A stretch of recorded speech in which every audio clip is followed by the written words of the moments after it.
Welcome to the Quick Stop F1 podcast. My name is Nyasha and you could have been anywhere in the world, but you're here with us. We appreciate that. Joining me is no one. Sorry. It's just me. Tandy's at a wedding and I did have a guest, but that fell through. And then I was like, you know what? I've got some things to get off my chest. I've got some shit to get off my motherfucking chest. I can't take this shit anymore, bro. I can't take this shit anymore, bro. I'm sorry. By the way, before we get into that, if you're watching this, like the video, subscribe, Patreon's there, all of them things there. I don't care. I'm done with this sport. And I just want to, sometimes I have a guest on, right? And when we have a guest on, I have to be the one controlling the conversation, and I almost have to be, depending on who the guest is, it's different. When it's Tandy, you have to act a certain way. When it's someone else, you act a certain way, but you're this control of the conversation. And a lot of the times you're thinking about the product. Hashtag the product. And I'm thinking, right, I sometimes have to play devil's advocate. I sometimes have to steer the conversation in a way so that you guys get some kind of product, so it's not just the ramblings of a madman. But let me tell you guys, honestly, I am done with this sport. I don't know how much longer I've got making content about this sport because I don't even know what I'm watching anymore. Huh? So this is going to be 30 to 40 minutes. I'm going to get someone else on, and if you want a detailed breakdown of the race, we'll have that at some point this week. Trust me, we've got 2 weeks to sit and stew about this race. Right now, I watched this race late.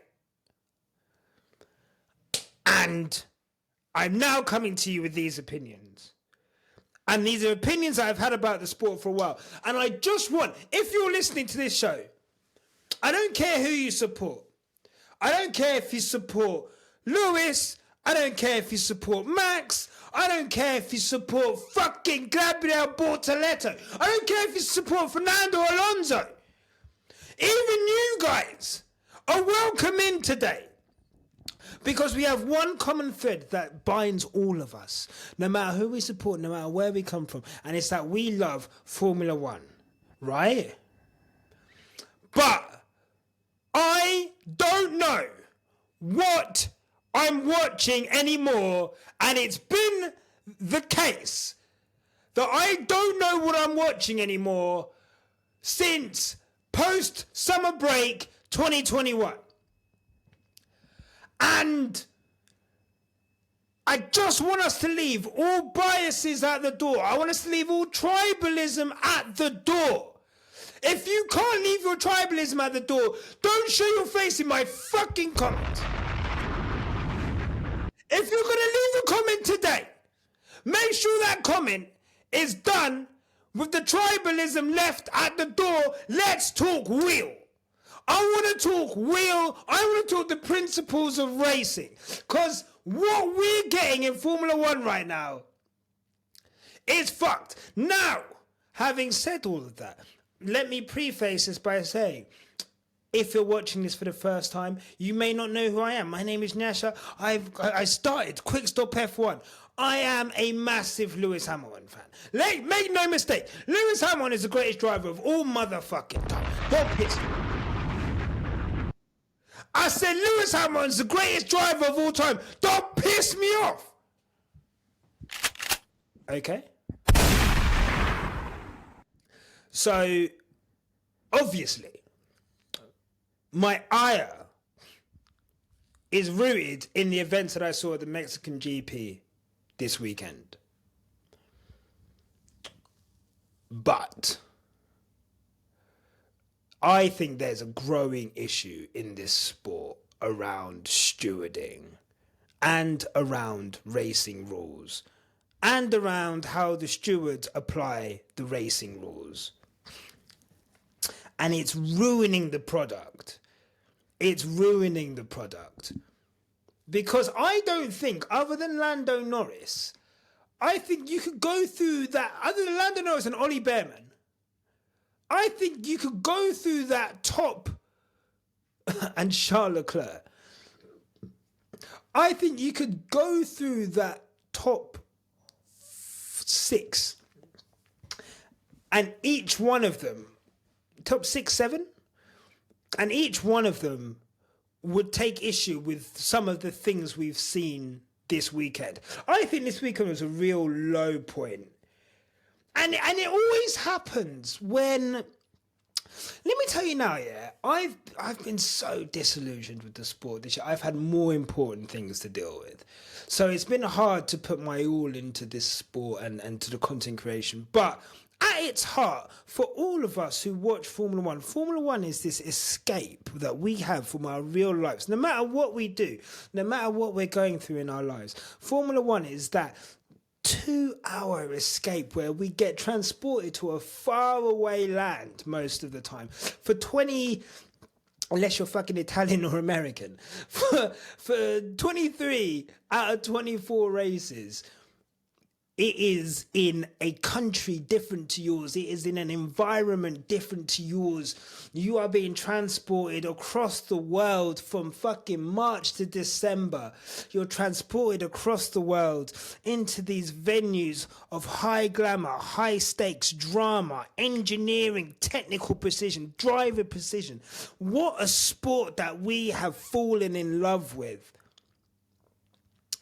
And... we are being taken for fucking pricks!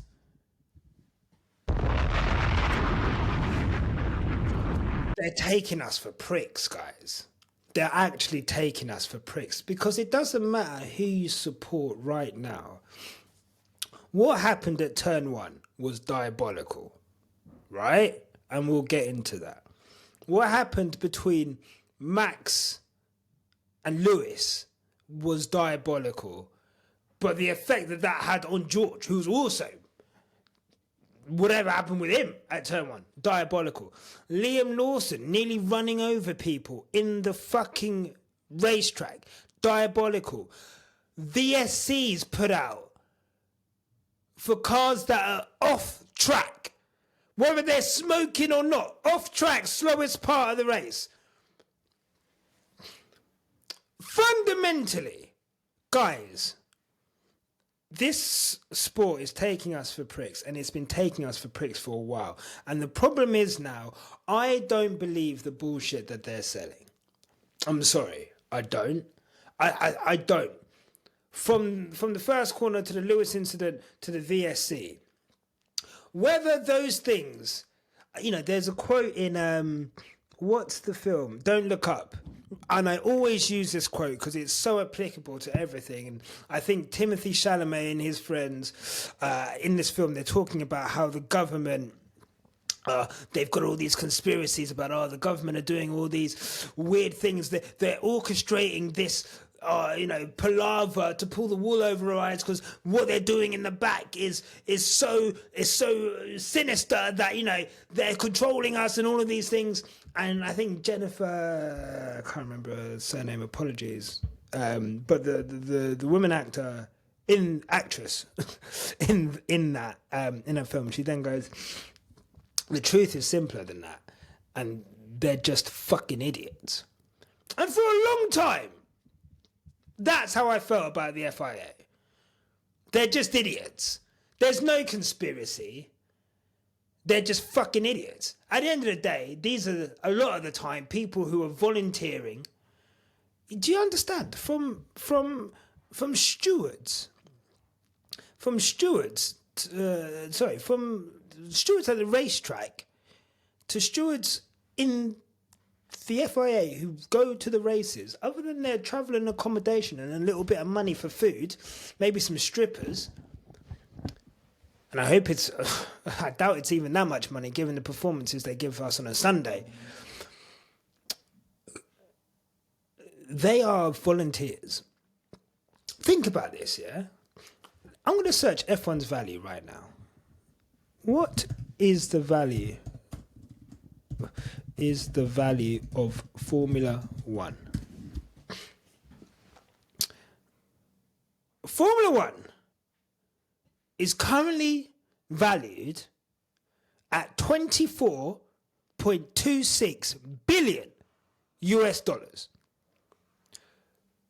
$24.26 billion dollars. $24.26 billion dollars. From the stewards at the track to the stewards in the fucking decision room who affect championships, affect races, affect the viewing experience of millions of people around the world, thousands of people who pay tens of thousands. Do you understand how expensive it is to go to Formula One? It costs thousands. No matter who you are, you're spending 4 figures to go to F1 races. Everyone's a volunteer. No one is paid. No one. No one. The stewards that we have are different every fucking time. They get a gaggle of fucking people who are volunteers. They're not trained to work in a uniform manner. So we get different. Imagine in football, yeah, that the referees were volunteers. The referees, and by the way, see how bad football refereeing is in this country, and they're fucking professionals. Imagine how much worse it would be if they were not paid, they weren't trained, and there was it wasn't the same group of refs, it was a different fucking group of refs every week. That's what we have in Formula One. We have a bunch of unprofessional wankers. And I say unprofessional, I'm sure. Sorry, I've got eyelashes in my mouth. I'm sure that stewards are professional in their, I would hope they're professional in their, I want to say working, pride in their work. I'm sure they have a lot of pride in the work they do. I hope they have a lot of pride in the work that they do. But they are not professional stewards. So what we have, week on week on week on week, we have different interpretations of the racing rules which at the moment are not fit for purpose. Let's go back to where these racing rules came in. This first to the apex bullshit that is in F1 at the moment is killing the sport. It's killing the sport, guys. I don't care if you're a Verstappen fan. I don't care if you're a Lewis fan. Guys, it is killing the sport. And I don't even want to get into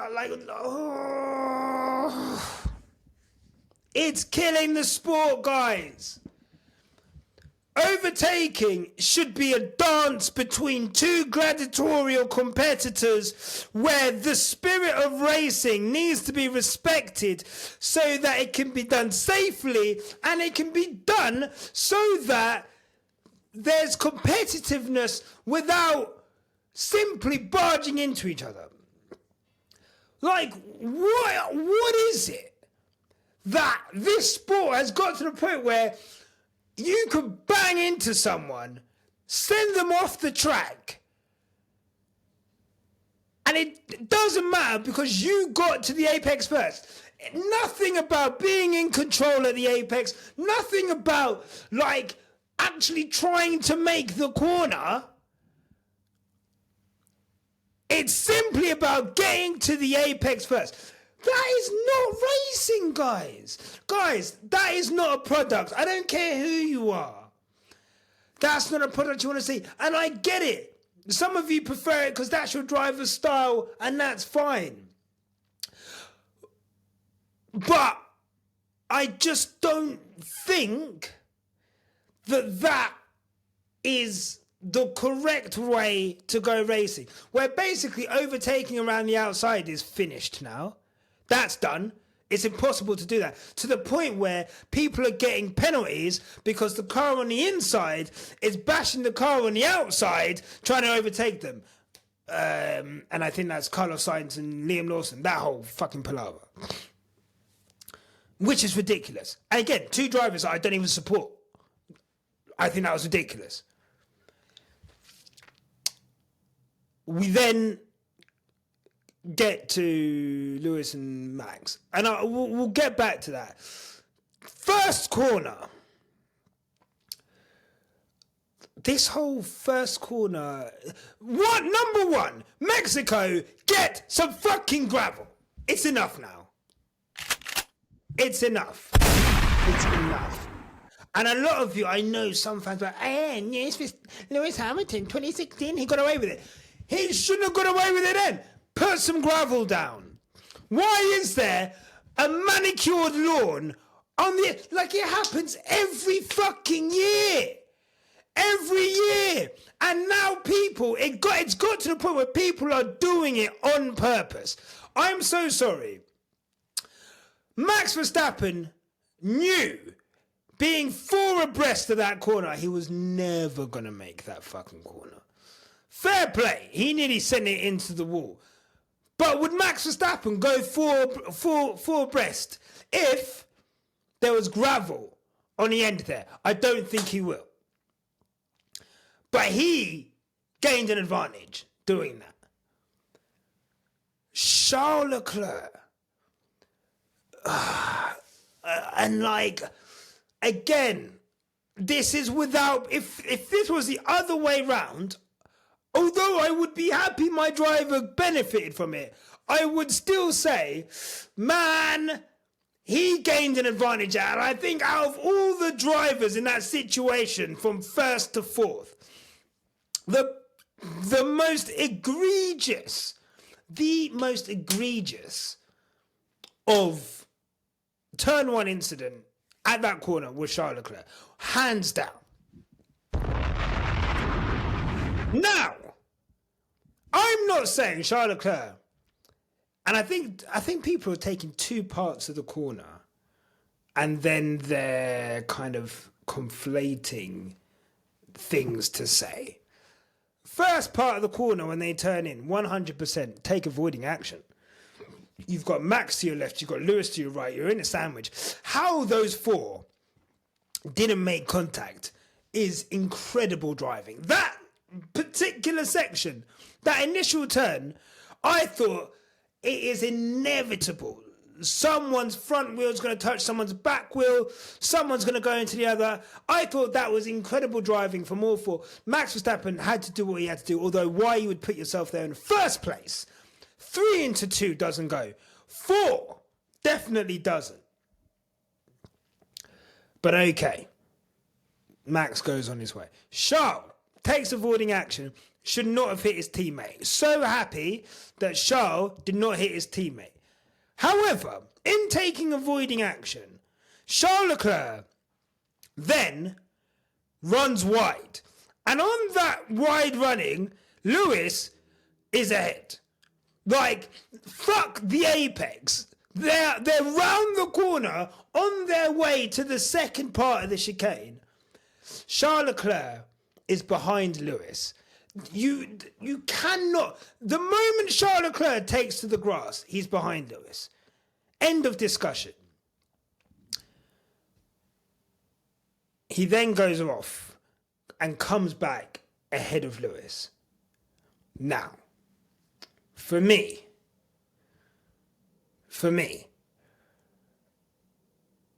I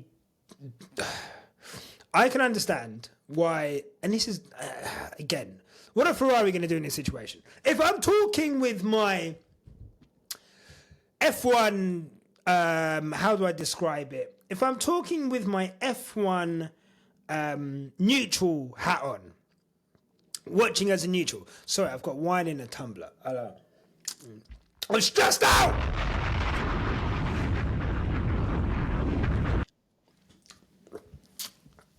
If I'm talking as a neutral, I would say that Ferrari are in a catch-22 in that situation. Because what are you going to do in that situation? In that situation, Ferrari asking Charles to move over for Lewis is not going to happen, right? It's the first corner. Charles, it's a tough ask. I don't think Charles is going to say I was ahead. Lewis is going to say he was ahead. I haven't heard much team radio, so I don't know how much Lewis protested, and I'll get to that. So in that situation, I think if it was someone else in a different team, Ferrari would have been on the blower saying, Charles, you need to move. Like, you know, that car gained an advantage. He needs to give the place back. And I think if there was enough protesting, Charles should have given the place back because it was egregious from Charles. And I think this whole, like, you could just do whatever the fuck you want at turn 1 in Mexico and get a... But the thing is, like, there have been first corner incidents in Mexico which have been given. I think what Charles Leclerc did there, it reminded me of Fernando Alonso in Russia, where Fernando in practice, you saw him go off at that corner and essentially practice what he was going to do in the race. And then in the race, he cut the corner and basically admitted to it. I think that's how egregious what Charles Leclerc did, because he could have slowed down. He could have slowed down and, like, not been on the grass as much. You know, tried to come back onto the track. It would have been relatively safe because of the carnage that had happened with Max. It was relatively safe for him to re-enter the track at that point. But for him to just go bowling across that grass and blatantly gain an advantage, I think, for me, was egregious. And it doesn't feel like teamwork. It doesn't feel like Ferrari over everything when your teammate basically gains an advantage and scarpers off up the road. Now, on the pace Charles had compared to Lewis, you know, God, you know, imagine if Lewis was ahead and then Charles was behind and, you know, we had like a George and Kimi situation. We don't know. It would have been, we don't know. But I think at that point, what it did do was put Lewis in the clutches of Max Verstappen. And we all know what happened after that. Now, if I'm putting my Team LH cap on,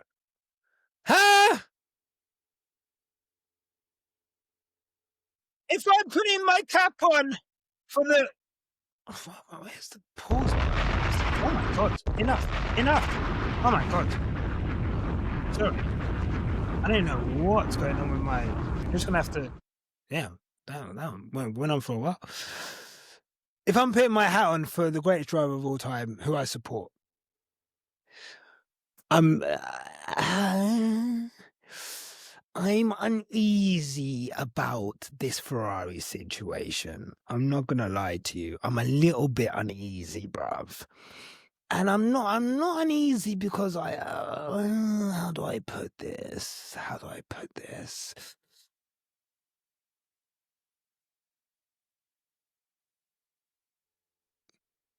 I think this weekend was probably the clearest, in its own way. I think it was the clearest I think it was the clearest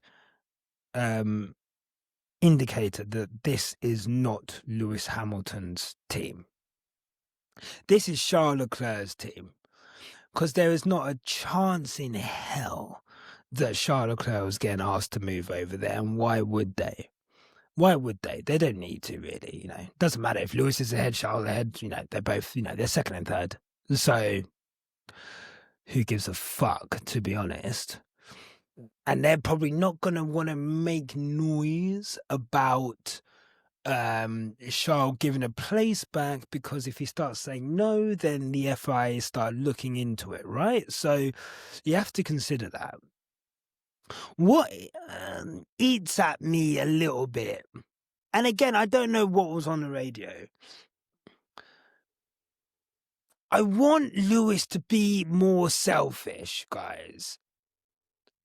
I want Lewis to fight his corner more. This elderly statesman shit, this team over everything shit that I've seen with Lewis, every race other than Miami, since Mercedes 22, since George came in, I'm done with it. I'm done with it. Honestly! Oh! It's almost pissing me off a little bit that, to the detriment of himself, he is losing out on shit. Because did you hear George today or yesterday? George Russell was not having a bar of what was happening to him all fucking race. They were not going to swap those cars unless George got on, and thank God he did. Because what they were doing, not swapping those cars, with the clear pace deficit between them, I don't know. But you've got to fight your corner. And it's all good fighting your corner with the engineers, with the dossiers, and this, that, and the other. I get that. There needs to be operational changes. I'm glad there's operational changes. But you need to fight your corner, because if you don't fight your corner, no one else will. And if your teammate blatantly cheats to get in front of you, you need to be on the blower. You need to be safe lap after lap after lap. Are we swapping? Are we swapping? Are we swapping? Maybe not for this time, but for the next time Charles even thinks about doing something like that, he knows he's not going to be able to get away with it. Charles knew he could get away with that within the team and with the FIA, because the FIA don't punish first lap incidents, and the team were never going to ask him to move over. And I don't even expect the team to ask him to move over. But I want Lewis to be on that phone fighting his corner.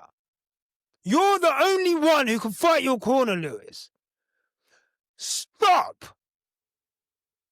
This fucking is not... Ferrari, I'm sorry, Lewis, are a means to an end for you.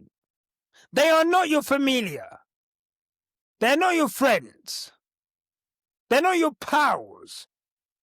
They're the team that need to be acting right by you, because they pay you £40 million a year.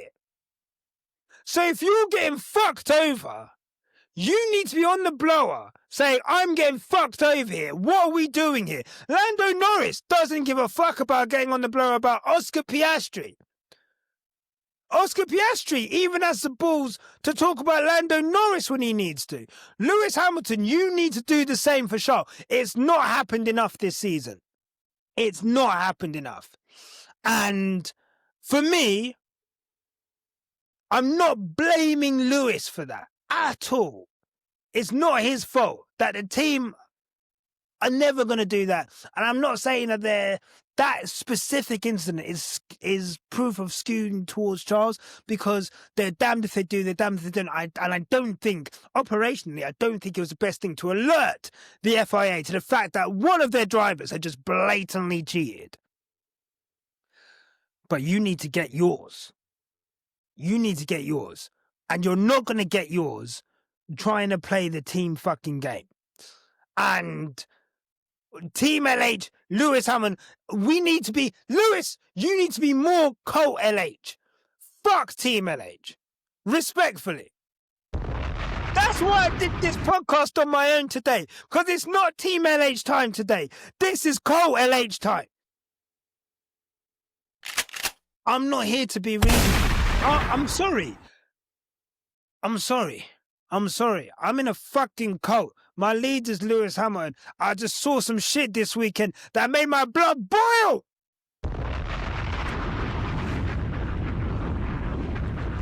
Don't piss me off. Anyway, that's turn one.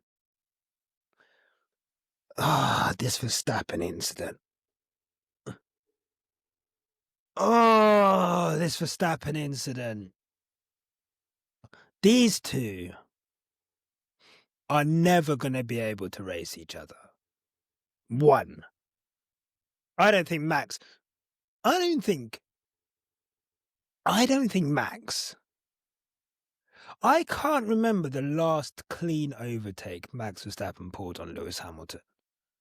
I can't even remember the last clean defense Max Verstappen. Austin? 21?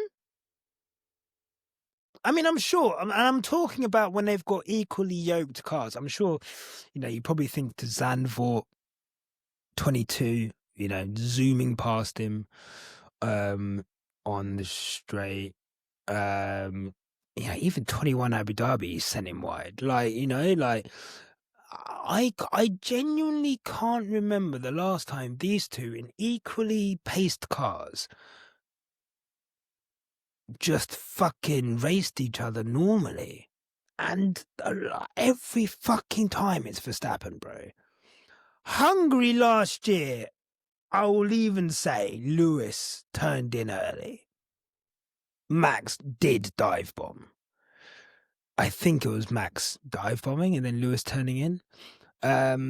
So I'm kind of like 70-30 Max on that one. I still think it was a dive bomb, but I do think Lewis turned in early, and I think he even admitted slightly that, I think he said it was a racing incident. So I'm going by Lewis Hamilton, but it's still these two. These two are like, it's crazy because Lewis and Fernando hate each other. Like, make no mistake, Lewis Hamilton and Fernando Alonso hate each other. But within that hate, there's a level of respect that when they go racing, other than the Belgium incident, I think it produces the best wheel-to-wheel racing on the grid. I'd actually argue it's up there in terms of driver pairings giving you good wheel-to-wheel racing. I'd probably say Verstappen, Leclerc are the other two who are probably the mirror of Verstappen of Alonso Hamilton in. I don't think there's a lot of love lost there, but there's a healthy amount of respect. Just an incident, things that go back decades, right?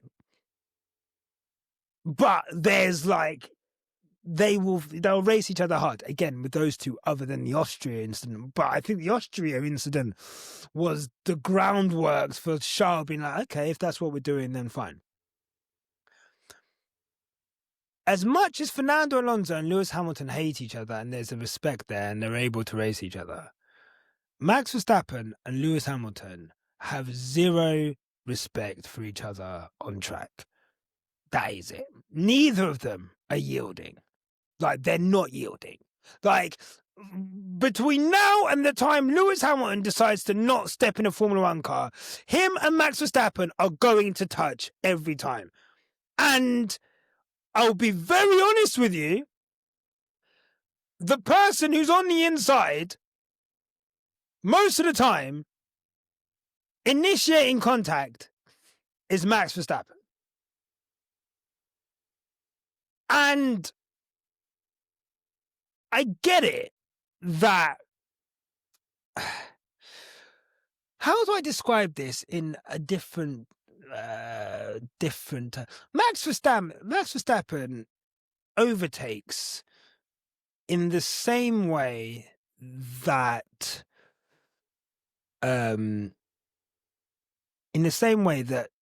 I think football players dive to get penalties, you know? And when your team gets a penalty, when your players like dived, you'll fucking take it. You'll take it and you'll say, well, you know, he's clipped him, or, you know, there's a bit of a touch there, so it's a penalty. But deep down, you know, like, oh, that's soft.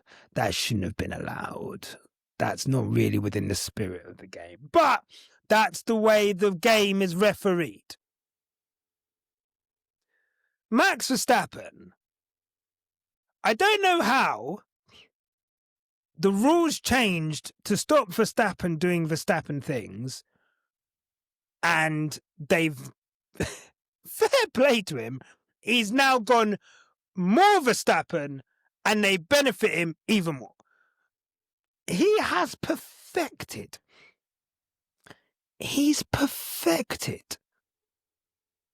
diving down the inside, sometimes making contact with the car on the outside, and getting away with it. Like, I've not seen anything like this in motor racing. I've been watching Formula One since '96. I think, look, I've seen Lewis Hamilton definitely be an absolute menace. Let's not forget old, like fucking young Lewis Hamilton. Jeez. Absolute menace. Ayrton Senna, menace. Schumacher, menace. All the greats have, all of the great drivers have a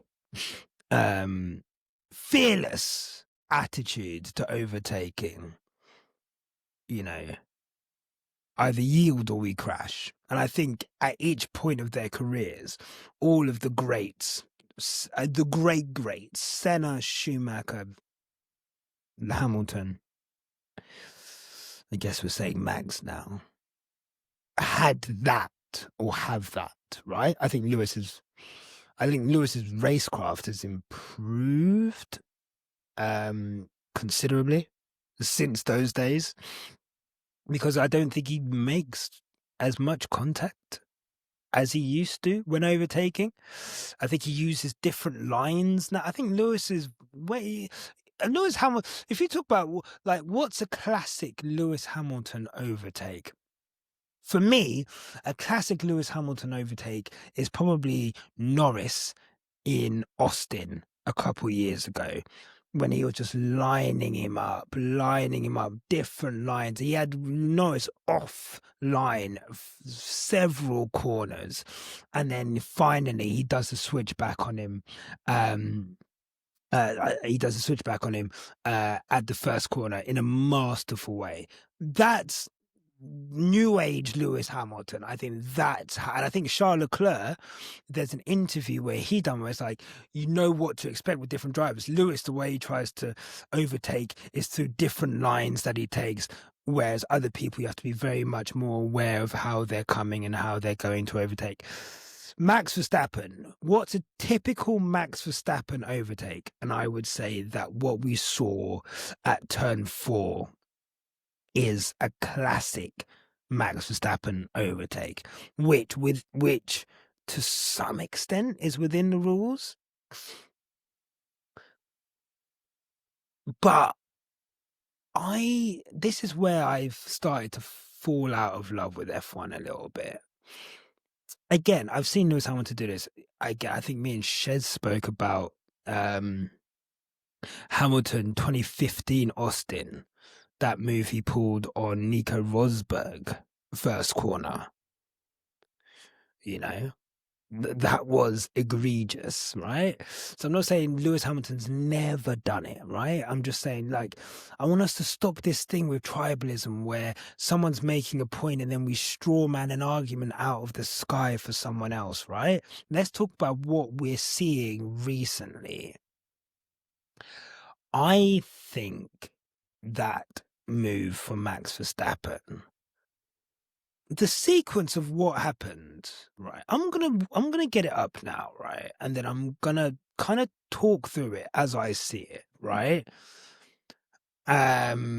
I'm going to talk through it as I see it, and because I want to have it fresh, right, as I watch it, right? So let's have a ganders. Who's got a clip? Who's got a clip? Who's got the clips? Right, let's go to one of these update guys. Let's see. I know Sim's got this. I know Sim's gonna have this. Whilst I look at this, by the way, if you're enjoying this, thank you. Thank you for watching. I hope you're still here as I rant and rave about this weekend's Formula One. So, I'm just fucking scrolling here. Maybe I'll cut all of this out. But, they've taken all the videos down. The FIA have taken the videos down. Of course they have. Of course they have. Right, let me just find it somewhere else. But essentially, what I want to do is talk through everything that happened, because it was, for me, I think it was just super, how do I describe it? Super classic Verstappen, and classic why I don't really fuck with F1 at the moment.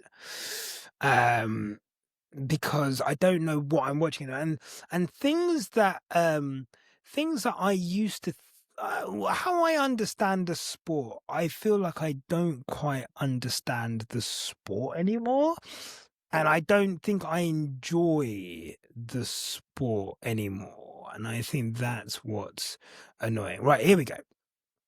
So, yeah, they're just going through first corner. Right, so here we go. I mean, I'm not even going to talk about that first corner because that's ridiculous. So Verstappen comes up the inside now. I mean, look, like, I paused it here, yeah. Verstappen, let's just take it back a little bit. Like, Verstappen is so far, like, the speed he's carrying into that corner, and Lewis tries to give him space. Lewis is like, literally, Lewis is giving him a car with space. Max Verstappen, if you look at where his car's pointing, this is like Austin levels of pointing well off the racing line. The speed he's carried into there makes it impossible for Lewis Hamilton to stay on track. And I think this is where, replace those two with fucking Yuki Tsunoda and Nico Hulkenberg, right? Let's take the emotion out of what we're watching here right now, right? These are two drivers who don't have the two most intense fan bases in the sport. Let's just watch two cars go around the corner. Max Verstappen hardly makes that corner. The reason he makes that corner is because he bumps off Lewis and he sends another car off track. How is that not a penalty these days? Like, why is that acceptable racing? I don't get it, bro. Lewis gets wing damage from that. And okay, so Lewis is off track. Lewis then comes back on track. And to be fair to Max, he gives Lewis a fair amount of space to come back on. And Max, basically, he gets driven onto the grass. At which point, Max cuts across the grass, keeps the place. Now,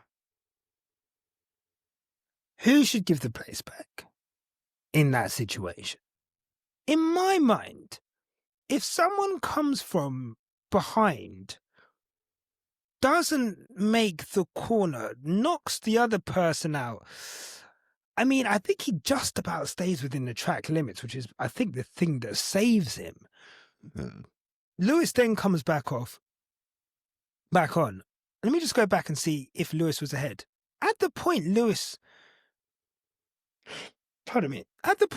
comes back on, I would say Max is he's just ahead, right? But he's ahead because he's not on the track. Instead of slowing down and trying to come back in, he's off the track, right? So Max is off the track and he keeps this fucking advantage. Now George tries to overtake Lewis. They're effectively three abreast. Max Verstappen, by the way, I've paused it here. Max Verstappen and Lewis Hamilton are side by side. Both of them are carrying way too much fucking speed. right? And this is what I mean about these two. Once these two get next to each other, like, it's over. Something's happening because neither of them, I think, start. Because Lewis knows that Max isn't going to race. Because Lewis knows Max is going to race to within the letters of the law and that he won't be punished, Lewis then essentially stands his ground all the time. He doesn't back out. Lewis is on the outside here. He then goes down the outside. He goes off the track. Max Verstappen, by the way, what everyone forgets to realize is Max Verstappen, without anyone touching him, without anyone fucking touching him, Max Verstappen goes off track, right? He goes off track. Max Verstappen was carrying so much speed into that corner again on the inside to the point where he didn't make the corner on his own, right? He goes. The problem is everyone's looking at Lewis cutting across, but Max Verstappen comes back on, takes George Russell out. So George Russell now goes behind. George Russell loses 1, 2, 3 places. I want to say 4 because then his teammate gets in front of him. So what I don't understand is this, right? Number one, Lewis could not give back the place to Max Verstappen. But Max Verstappen didn't go off track because Lewis sent him off track. Max Verstappen went off track because he went off track of his own volition. And not only did Max Verstappen go off track, he went off track so bad, he lost the place to another car. He took another car out, coming back onto the track in a dangerous manner, that car then lost 4 places. And he's obviously then behind Lewis. Now, if you told me that Lewis Hamilton at this point would get, and this is where Ferrari fuck up, because Lewis Hamilton does have quite the gap, right? The one thing I would say about Ferrari in that moment is that they should have told Lewis, back yourself up so you're at least, you've got Behrman on your ass, right? You can't give the place back to Max. Why? That's his fault. That's his fault. And this is what I mean about the fucking team. This team is useless.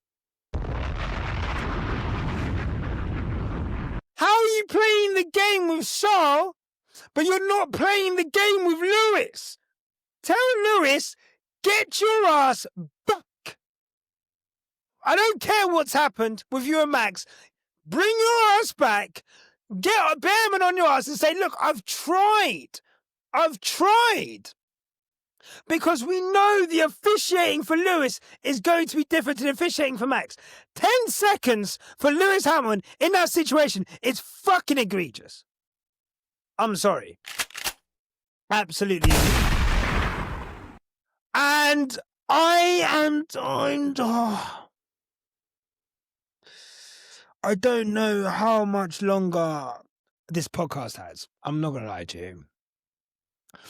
I don't know how much longer I could just come on here and say things and have people in my comments, in my messages, saying that I'm like playing certain cards or that I don't know anything about Formula One or whatever.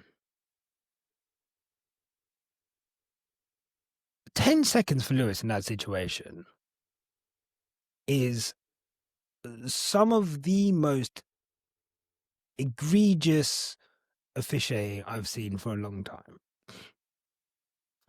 And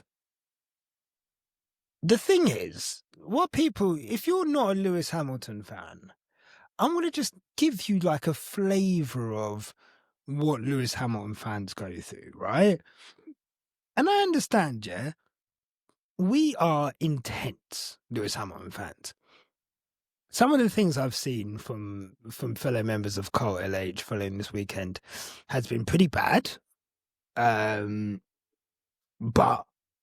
you know, everyone's entitled to do what they want, I guess, and whatever. So I think there's definitely, from people who consider themselves moderate fans of Lewis and moderate fans of F1, I can definitely see the jarringness of Lewis Hamilton fans, the super fans, the passionate fans, the louder fans.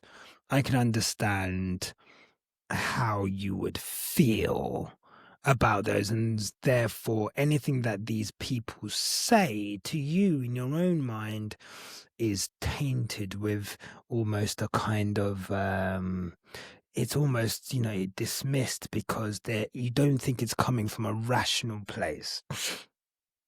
But I'm just gonna talk you through the Lewis Hamilton fan experience, right? Because yeah, I've watched my driver win 7 championships. I started supporting Hamilton and I didn't know about Lewis Hamilton in 2007. I heard about Lewis Hamilton towards the end of 2006 when they're like, Lewis Hamilton could be a driver at McLaren. And I'm like, wow. As a kid, I did go-karting. My dream was to be the first black Formula One driver, and it was never going to happen because I was nowhere near fast enough, and my parents would never have been able to do that for me, right? But that was almost like a thing for me. Like, I used to daydream about being the first black Formula One driver. To give you an essence of how much I love F1, when I was a kid, I used to record races on VHS. This is how old I am.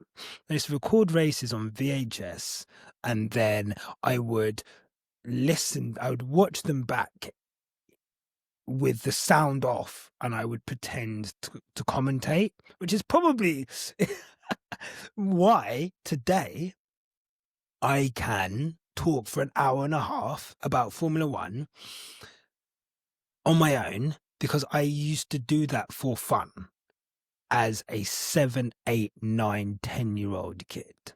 That was my version of fun. I love this sport. And of course, when you love something, you're passionate about something, I'm sure things that I've said have rubbed people the wrong way. I don't doubt that. In fact, sometimes I said things to rub people the wrong way. So I'm not asking people to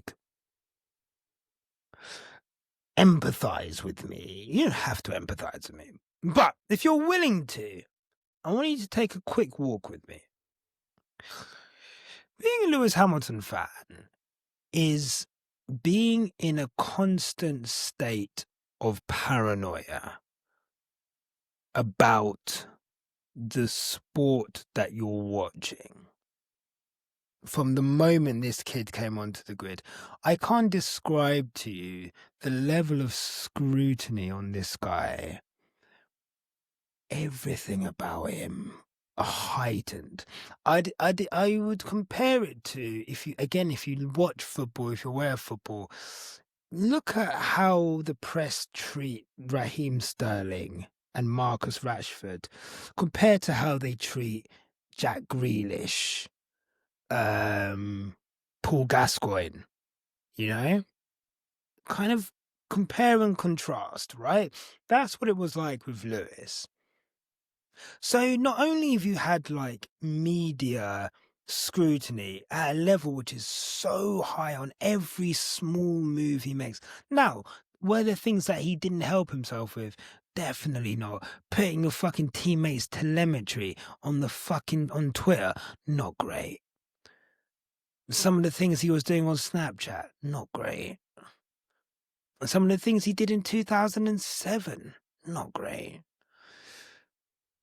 But the level of scrutiny, always about his personal life, about his spending, about every comment he made in the media, it makes you protective of the person that you support. And I think if you support other people, Verstappen fans, you guys, and I'm not saying Verstappen fans just enjoy, but like there's this thing of British bias, right? And you guys see what it's like when you feel forces against your driver that you think are from a place of ill intention. Imagine that, but it's because your driver is so different to everyone else on the grid. Not because the powers that be want to favour British drivers because they're British. This is a British driver who, in the press, was getting slandered by British press for years. People wonder why now Lewis Hamilton has this PR personality. It's because his authentic personality riled the English press up so much that it became impossible for him to have a personal life in public. Anyway, imagine you have a deep distrust of the press and the media and the FOM, you have a deep distrust for the teams that they drive for. Of course, these teams have brought him massive success. He owes his championships to the teams that he was in. But within that, the way that Ron Dennis treated him at times, the way Martin Whitmarsh treated him at times, the China strategy, what was going on with that? Is that just incompetence? I don't think it was, and I do think there was larger things at play there.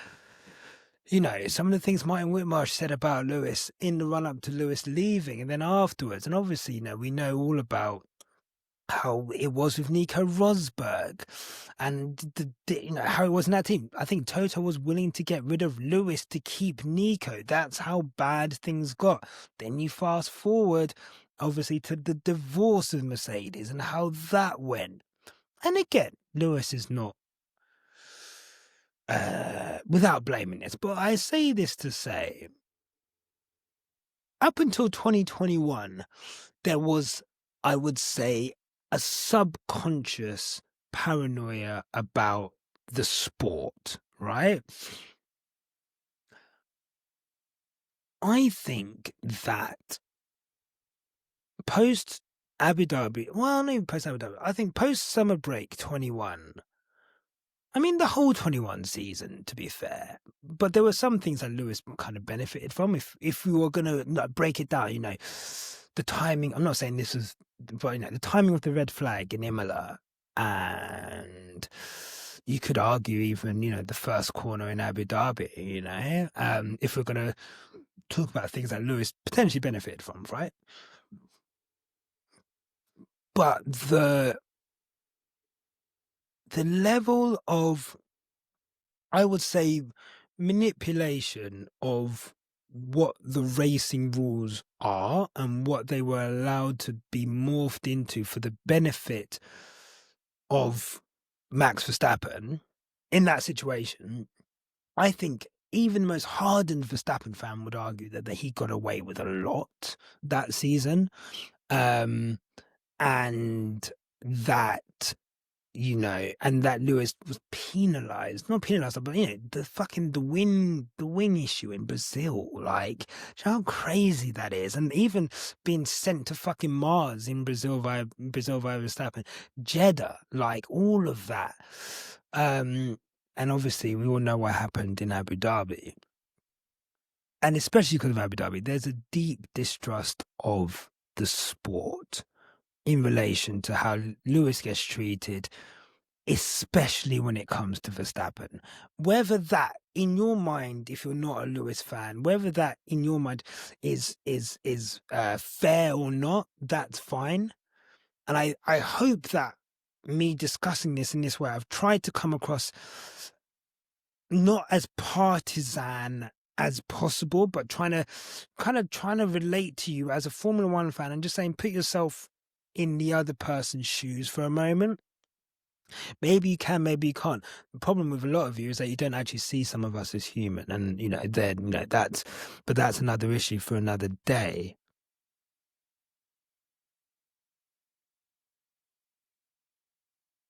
there's a deep-seated paranoia when it comes to the FIA and Lewis, and when it comes to Verstappen.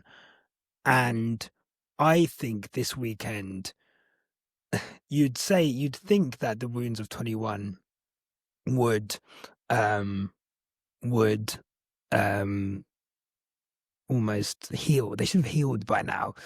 But deep wounds take a long time to heal, and it feels like someone's taken a knife into like a healed wound and just dug it up again. Because you've seen Lewis, and it's like that looked like a comfortable podium. No matter what, who knows with the pace Verstappen had, if he hadn't managed to get past and whatever. But it looked like finally we're going to be fighting for the first podium. A small piece of joy after, I would say, 4 years of some pretty dour times for one reason or another. With some good times, China. Obviously Silverstone and Belgium last year, although Belgium again was not without its kind of trauma. Hungary. So, there have been small kind of, parts where things have felt better, but it really felt like this was the first major podium. Obviously sprint win is the sprint win, but the first podium we're going to get with Ferrari, at least fighting for it. And it felt like, again, that was stripped. It was stripped away from us. And it was stripped away from us through calls that you can't explain. 10 seconds is egregious. I understand he did cut. He did cut. Right? But the set of circumstances leading there, for me, he was behind Verstappen because Verstappen sent him off the road. Verstappen then leaves the track himself and comes back in front of Lewis. Lewis then has to try and overtake him. He goes off track and gains a position back. So they've both gone off track and gained an advantage, but one of them gets penalized. And again, 10 seconds is just, it was so egregious. And again, it just goes to the fact that I just don't trust the FIA. I don't trust Formula One, and I think it's a product. I think Formula One is a product at the moment, and I'm not enjoying the script writers. And maybe once Lewis Hamilton retires, I'll be able to watch this sport with like zero stakes for the first time in like 20 years. But at the moment, it's difficult to watch when I see anything like this. And I guess that's where I am with it. That's where I am with it. That's where I am with it. And I don't know. I don't know. Maybe, I don't know. Maybe you guys agree with that. Maybe you guys don't. But I just don't think that was fair. Essentially. I don't think it was fair. And I don't like the rules of racing. And I don't like that they seem to favour one person's dangerous driving over another. Because it is dangerous driving, banging into someone's wheel. I don't know. But then you say that and people are like, wow, those are the rules. And it's like, okay, those are the rules, but that shouldn't be the rules. I'm actually not mad at Max. I'm mad at the rules. And I'm mad at the people who make the rules, because the people who make the rules don't even know how to enforce the rules properly. And whatever rules they do enforce are just fucking bullshit, man. It's bullshit. It's bullshit. So that's how I feel about it. The FIA are fucked. And this was the other thing. Moving off Hamilton. This season has been so devoid of fun races. And for the first time in so long, we've got fun race at the front. Maybe not the very front, because Lando's fucking bolted. But for the first time, we had a fun race. And it kind of reminded me of Abu Dhabi in that, God, when it's fun, why are they fucking with it? Like, this VSC at the end, there's no explanation you can give me to justify that VSC at the end. And again, paranoia. Why would you, under double yellows, everything's fine, the slowest part of the track, car is off the track? Like, I don't think, like, you know, there's no chance of, like, cars skidding off into that area. Like, I don't know.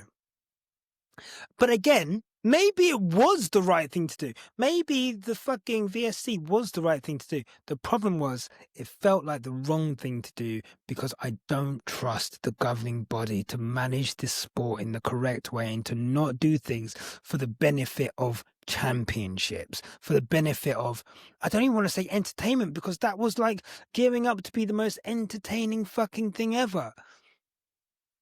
And that, for the slow people at the back, that is why people are booing Lando Norris. And you know what? I feel so sorry for Lando Norris, because Lando Norris is getting booed and it's got nothing to do with Lando Norris. Nothing to do with Lando Norris. But people can feel when things are being manufactured. And McLaren have manufactured situations which look like they're benefiting Lando Norris over Oscar Piastri. People don't like that. F1 look like they're manufacturing situations where they're stopping Max Verstappen getting more points. They're stopping Oscar Piastri getting more points so that Lando can take the lead of the championship. And so people react to that. They're not booing Lando Norris, the person, all in all. And I'm sure I think there was some couple of comments about Checo. I did hear people shouting, Checo. They're booing the fact that Lando is getting handed, it feels like Lando is getting handed this on a plate when he isn't. And in fact, I feel sorry for Lando because Lando's fucking... all those things. Lando ignored Nico Rosberg about, oh, you need my help to do. He said, no, I'm going to figure this shit out on my own. We're looking at a new Lando Norris right now. And no one's talking about Lando's renewed mental toughness, the way he handles setbacks, the way he handles bad weekends. The run Lando Norris has been on to be, 36 points behind? To 1 point ahead? Is insane. That should be spoken about in a way of, wow, that's the toughness of champions.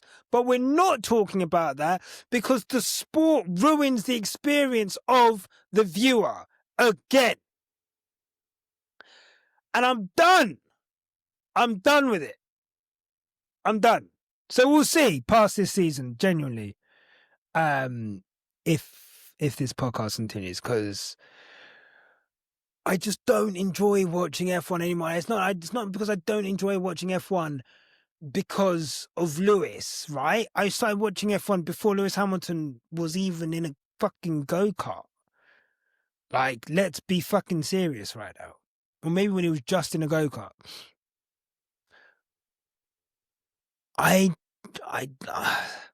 If these new regulations aren't fun, then I can't talk about stuff that I don't enjoy.